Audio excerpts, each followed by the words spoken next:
No nosso quadro Entrevistando de hoje, temos uma presença toda especial. Estamos com Rômulo Marques, ele que é músico, compositor, escritor de Belo Horizonte.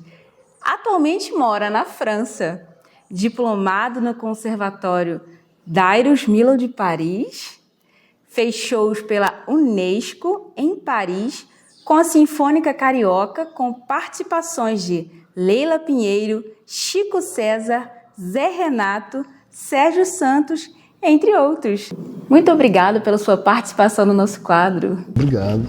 Rômulo, fala pra gente um pouquinho da sua infância, como foi a infância do Rômulo Marques. Sim. Minha infância é marcada assim, pela presença da minha avó, que era professora de piano, e como meus pais trabalhavam muito, então o tempo fora da escola eu passava no piano, praticamente, né? Ou no quintal da casa, que era uma casa com frutas, com árvores e tal. É simples, mas era cheio de felicidade, cheio de coisa boa para fazer. Então subir em cima do telhado, brincar, jogar um monte de brinquedos assim, e muita música, né? Depois veio o violão também, e aí, tem muita coisa artística nesse mundo da infância, minha infância. Muito bom. Então, foi aí que você descobriu essa sua paixão pela música? Foi, porque no começo eu fazia, a minha avó que me ensinava, mas depois aí eu tinha uma tendência de aprender sozinho, autodidata, e acabou que entrava em atrito às vezes com minha avó, porque ela gostava que eu aprendesse a partitura para ler, né? E eu fazia tudo de ouvido, ela entrava e falava assim, não, tem que aprender primeiro isso aqui. Então aí depois teve uma grande evolução, assim, aos poucos, né, musical. E acabou que, puxando, a gente vai ficando assim, vai se transformando numa paixão, que a gente fala, né? Sim. Agora, fala pra gente como você começou a compor, porque você tem composições, né? Sim. Autorias suas, com grandes participações. A sua inspiração, como você começou a compor? Sim. Bom, eu acho que a vida de compositor foi quando eu era ainda bem jovem, né, bem menino. A gente começou a montar um grupo, Frutos da Terra, com o Beto Lopes, o Neo Andrade e o Lincoln Shabe. Tinha uma turma, né? Tinha o Alexandre. E a gente começou a compor juntos. Então, cada um entrava com um pedaço da música, um pedaço da letra. Então, começou assim, a gente era forçado praticamente, porque tinha que fazer a música, né? Então, praticamente, a gente era forçado a inventar uma música ali na hora. Foi assim que começou o exercício de composição. Aí depois a gente vai aprimorando, por um lado, que a gente vai aprendendo a lidar com a inspiração, com as ideias, né? Aí você vai recebendo as mensagens, né? Não sei de onde, e depois vai conseguindo se adaptar e transformar em realidade uma coisa que não existe em uma coisa que exista, né? Que possa existir. E você atualmente tem composições que ainda não foram publicadas, não é isso mesmo? Nossa, tem uma gaveta, várias gavetas plenas, né? Cheias de música e de textos.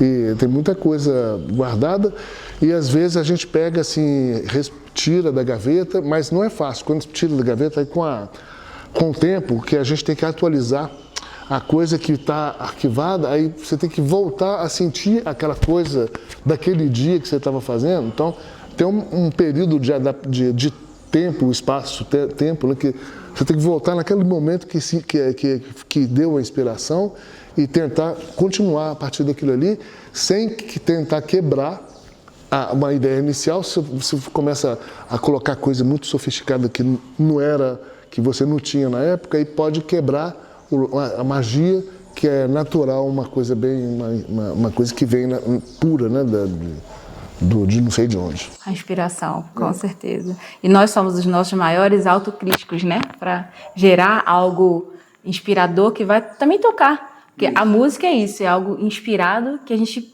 que nós utilizamos para inspirar outras pessoas. Não é isso mesmo? Rômulo, dentre seus muitos talentos, nós sabemos que você está na escrita, não é isso mesmo? Fala pra gente sobre esse universo, sobre essa outra paixão sua, que é o infanto-juvenil, a literatura, esse amor seu pela literatura. Eu acho que a primeira coisa é a influência do que a gente já leu, né? Então, quando eu era pequeno, eu gostava muito de Cecília Meirelles, por exemplo, ou isso ou aquilo, poesias divertidas, né?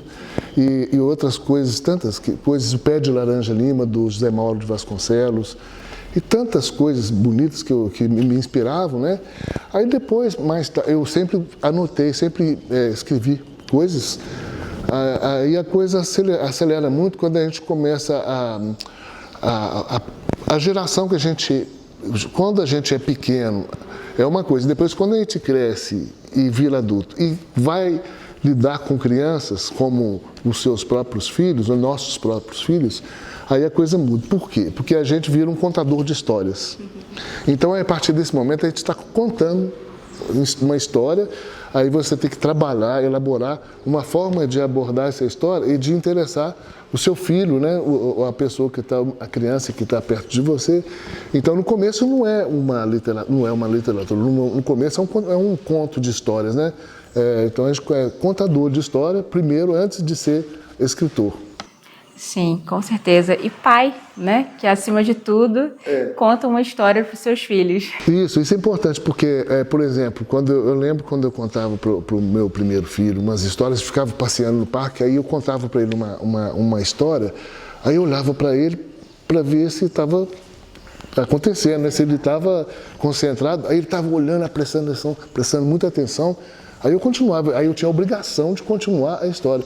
Aí, às vezes, a história era inventada na hora, né? Sim. Aí depois eu ficava me divertindo, falei assim, tem que anotar, essa história estava boa, né? Então tem muita coisa assim com nossos próprios filhos, né? Fala pra gente então sobre o seu primeiro livro, Voos e Sonhos na Mata. Então, gente, sobre o primeiro livro, Voos e Sonhos na Mata, que é ilustrado pelo Renato Zequeto e publicado pela editora Passarinho. Então, esse livro, a história dele, assim, a inspiração desse livro, que eu comecei a imaginar a vida de um casal, de um casal de tucanos, né? Que aqui tem muito, por exemplo. E aí esse casal começa a ter uma vida, aí depois eles têm os bebês, né? Os ovinhos e tal.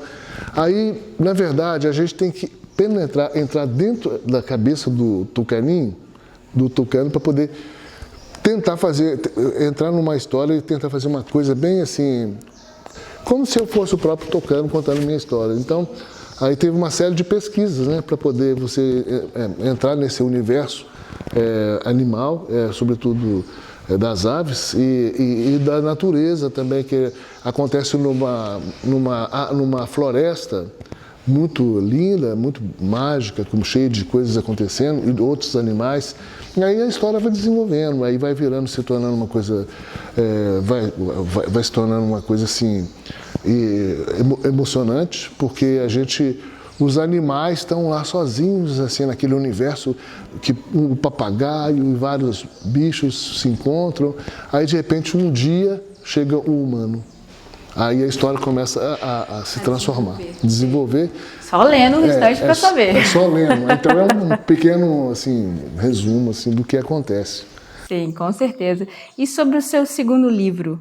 E aí, a sua inspiração? Isso. Então, quer dizer, mais uma vez, o segundo livro, que é a história da Marina, da Terra e do Mar, é a história de uma tartaruga.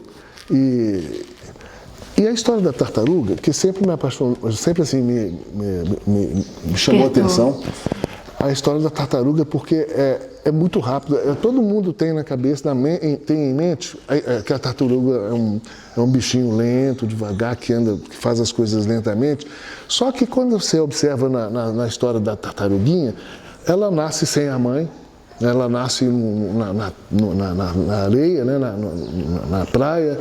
Aí depois, quando ela eclode, quando os ovos se abrem, né?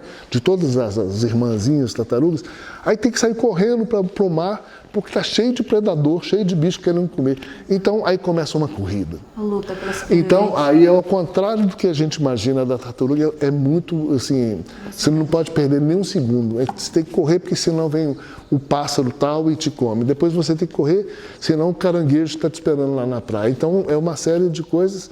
Aí depois aí ela consegue passar. Depois que ela consegue passar esse monte de barreira, de etapas, aí ela começa a viver a vida dela e conhecer o mundo marítimo. Aí depois...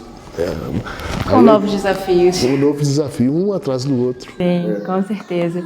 Agora fala pra gente, como fazemos para adquirir os seus livros? Bom, hoje em dia a coisa não é complicada, porque a primeira coisa que tem a internet, né, tem os sites, tem um site da Passarinho, editora que é muito fácil de chegar e de entrar no site e de adquirir os livros, né? E outra coisa, em Belo Horizonte, por exemplo, o livro é distribuído e tem na Laço, livraria que fica na rua Sergipe, perto do lado da igreja de Boa Viagem, né? E além disso, em qualquer livraria, com o nome do autor, quer dizer, com o nome da editora e do autor, você consegue fazer pesquisas nas próprias livrarias e encomendar, em qualquer livraria do Brasil. E no Brasil e fora do Brasil também. Então, lá na França, por exemplo, ele tá sendo vendido na livraria, uma única livraria em Paris, que é a livraria franco-brasileiro-portuguesa, que tem livros de brasileiros e de portugueses também. Que bom, isso é muito bom. Agora, tem projetos novos vindo por aí, correto? Tem projetos, Bom, de livro a gaveta está cheia, então tem livros que estão em processo de revisões, em processo de edição, mas é tudo muito lento no mundo da edição.